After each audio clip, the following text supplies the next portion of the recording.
கோயிலுடைய கட்டமைப்பை நீங்க பார்த்தீங்கன்னா, கோயில்ல நுழையும் பொழுது கோபுரம் இருக்குது. கோபுரம் கீழே தான் கதவு இருக்கு. கதவுடைய கோபுரம் வழியா உள்ள போறீங்க.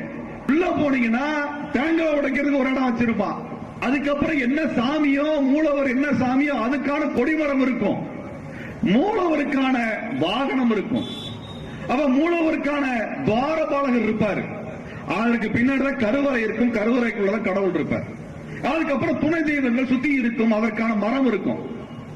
இதுல தேங்காய் உடைக்கிறீங்களே, அது என்னது? அந்த இடத்து என்னது? அந்த இடத்துக்கு என்ன பேரு? கொடிமரம் சொல்றீங்க, வாகனம் சொல்றீங்க, துவாரபாலகர் சொல்றீங்க, கருவறை சொல்றீங்க. தேங்காய் உடைக்கிறீங்களே, அதுக்கு என்ன பேருன்னா பலிபீடம்னு பேரு. பலிபீடம்னு பேரு. தேங்காய் உடைக்கல அந்த காலத்துல பலி கொடுத்துதான் சாமி கும்பிட்டோம். இன்னைக்கு அதை மாத்திட்டான். தேங்காய் உடைக்கிறதா மாத்திட்டான். உள்ள இருக்க சாமி என்ன தேங்காய் சட்னியா சாப்பிடுது? தேங்காய் உடைக்கிறது அது சிக்கன் பிரியாணி, மட்டன் பிரியாணி சாப்பிடுற சாமியா? அது அதுக்கு சக்கரை பொங்கலை கொடுத்து இன்னைக்கு சாமிக்குள்ள சுகர் வந்து போச்சு. நம்ம சாமி என்ன சாமி? துடியான சாமி, சண்டை போடுற சாமி.